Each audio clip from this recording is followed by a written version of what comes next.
I welcome all of you on platform of YourPD Education, and let me tell you, I am making and publishing these videos nowadays with the total focus on placements.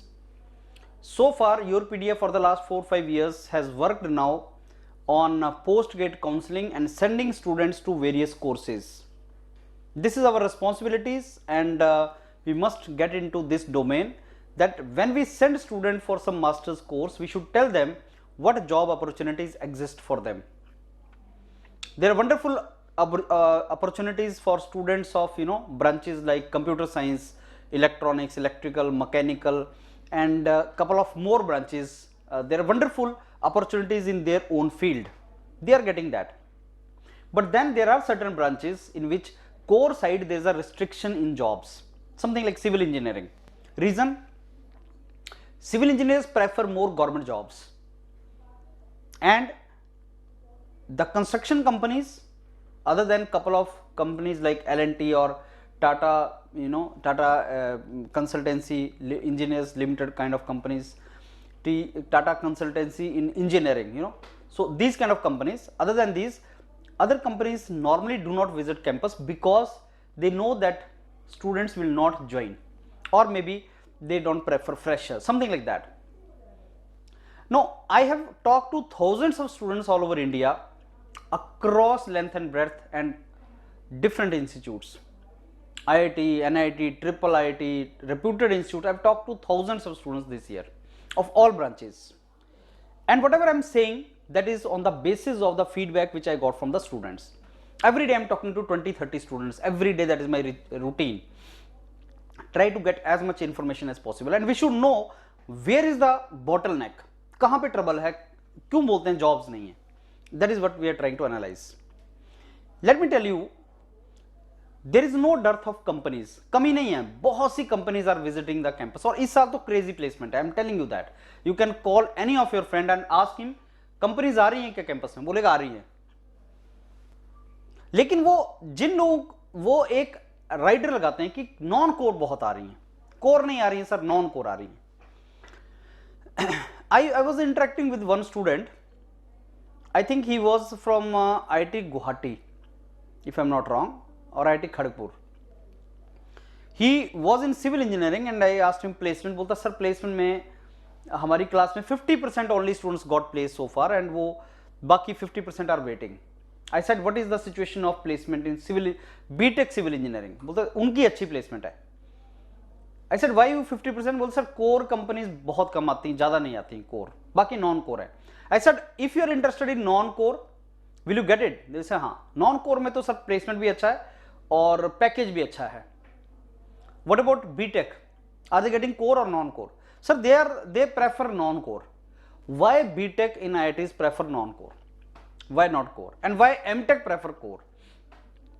Is that core is going to give you better career opportunities than non core? Answer is no. Better career opportunities का एक बहुत बड़ा strong parameter होता है salary. Salary तो non core में है. अगर तुम कोर में अपना लेट्स से 10 लाख से स्टार्ट किए और नॉन कोर में 20 लाख से स्टार्ट किए करियर, 10% ग्रोथ मिल रहा है हर साल. एवरी ईयर 10 ईयर्स ग्रोथ मिल रहा है. जब यहां 20 लाख जा रहे हो या 40 लाख जा रहे हो, you understand difference of 10 lakh, difference of 20 lakh, it keep on increasing. International opportunities, opportunities in entrepreneurial domains, so many. So non core में opportunities हैं, salary है, opportunities है. Then what stops master student from exploring this? I tell you some reasons, and this is more like mental block. Sir, we have put so many years in now technical. मैं इतने साल से geotech पढ़ रहा हूँ, structure पढ़ रहा हूँ, अब मैं डाटा एनालिटिक्स में कैसे चला जाऊँ? This is one thing. That is fair also. I'm not saying that is wrong. That is fair also. You are right. मैंने इतने साल पढ़ाई की और मैं कैसे चला जाऊं sir? How why I should go in non core? Answer is for this. Why का आंसर तो है, सैलरी है, सब है. अगर आपको 5 लाख की जॉब नहीं मिल रही है जियोटेक में, तो go into 15 lakh in data analytics. What is the trouble? Construction company is giving you 6 lakh, data analytics multinational company is giving you 25 lakh. Let us say why you will not take the data analytics company? Number one. But can I go? The second thing that boy told me when I asked him, civil engineers हो तो sir non core prefer करते हैं, क्यों? Sir उनका coding strong होता है, sir वो second year से पढ़ना स्टार्ट कर देते हैं. Then he told me that why BTech is going, because उनका कोडिंग स्ट्रांग है, उनको सॉफ्टवेयर आता है, उन्होंने ये सीखा है, उन्होंने उसका वो सीखा है. तो आप भी सीख लो, आप भी सीख लो साथ में एमटेक के साथ साथ. आप अगर एक कोडिंग सीखने स्टार्ट करोगे या आप डाटा साइंस सीखना स्टार्ट करोगे, कितना टाइम लग जाएगा? Maximum 3 months, 6 months. If learning new thing which is which is going to be used in your field also, तो अगर तुमने कोई ऐसी चीज सीख ली जो तुम्हारी फील्ड में भी काम आ सके और उससे तुम्हें बहुत अच्छी जॉब लग रही है, तो what is the trouble in learning?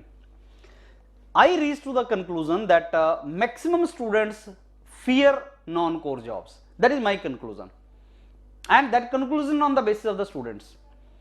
They are so much in the comfort zone of their technical knowledge, क्योंकि उन्होंने बीटेक में गेट की तैयारी किया, गेट इज ऑल टेक्निकल, उसके बाद 2 साल 1 साल और तैयारी किया, कोचिंग में गए, टीचर ने उनको पढ़ाया और टेक्निकल में वो स्ट्रांग हो गए. अब उनको लग रहा है उसी में रहना है. See, let's be practical. Purpose of our engineering was to get a job, good job. Purpose was not to learn geotech, purpose was to get job. Job हमें किसी में भी लगे, we should take it. And मैं हमेशा example देता हूं सुंदर पिचाई जैसे लोगों का, जिन्होंने मेटलर्जिकल इंजीनियरिंग से होने के बाद they are presently working in top companies which are computer based companies. You need to evolve yourself, you need to learn new techniques.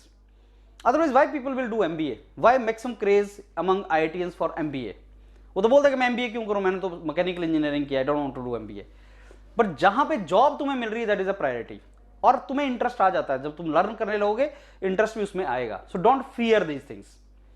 अगर तुम्हें स्ट्रॉन्ग इंटरेस्ट है टेक्निकल में, तुम्हें उसी में जाना है, that is one thing, you follow that. I am not saying interest तुम्हारा इसमें है और मैं तुम्हें बोल रहा हूं नॉन कोर में चला जाओ. नो, आई एम सेइंग अगर इंटरेस्ट को किनारे रख दिया जाए, ask yourself genuinely. You need not to answer this thing to me in my YouTube channel. Comments में डालने की रिक्वायरमेंट नहीं है. Just ask yourself, what stops you from taking this job? Is this fear कि मैं नई चीज अब कैसे सीख लूं, inertia break कैसे कर दूं? I am in the inertia of technical learning, so how should I break inertia and start learning new thing? If the purpose is to get good job and learning new things help you, do it. You should do it. But if you have strong reason in it, मेरे को technical में जाना है and I am clear this is how I am going to go for it, then learn it to a great level and start seeing के job opportunities कहाँ है. Explore the opportunities, bring the companies, because if you are doing MTech in those branches, if you talk to TPO, you can call many companies, that can also be done. This is how it can happen. So core non core का ऐसा कोई झगड़ा नहीं है. It is all about what job you want. I mean you should get a good salaries and all, and learning new things. If they provide you job, maybe you should go for it. And बहुत ज़्यादा learn भी नहीं करना पड़ता. Limited learning अगर आप करेंगे, you start getting very good opportunities. Non core का पूरे इंडिया में किसी भी कैंपस में ट्रबल नहीं है. आपको अपॉर्चुनिटीज हैं कैंपस में भी, आउट ऑफ कैंपस ऑल्सो. और जैसा बेसिकली आपका ट्रेंड चल रहा होता है मार्केट में, आपको उस ट्रेंड में फ्लो करना चाहिए. If you want to grow in your life, trend उस चीज का, तो उसको फॉलो करो, so that you also get the benefit of that particular trend. Trend जिन जॉब्स का है, start learning those domains, upskill yourself. आप सोचो अगर 6th क्लास से गवर्नमेंट कोडिंग सिखा रही है बच्चों को, गवर्नमेंट बोल रही है कोडिंग सिखाओ उनको 6th क्लास में बच्चों को, तो इसका मतलब कोडिंग की रिक्वायरमेंट होगी. शायद ट्रेंड उसका वैसा है, शायद वो चीज इकोनॉमी ग्रो करवाएगी, शायद वो आपको जॉब दिलवाएगी. तो what stops you from learning new things? I remember during our time, if you go 20 years back, जो लोग C++ कर लेते थे उनको बहुत अच्छी जॉब्स लग जाती थी. जो ये बोलते थे नहीं साहब मेरे को C नहीं करना, मैं तो मैकेनिकल में हूं, मेरे को नहीं करना, उनको वो जॉब्स नहीं लगी. एंड 20 साल के बाद जब हम देखते हैं ग्रोथ उन लोगों का जिन्होंने उस टाइम पे अपने आप को इवॉल्व कर लिया था, they are doing wonderful. That makes the difference. So go in that direction, explore the options. Thank you.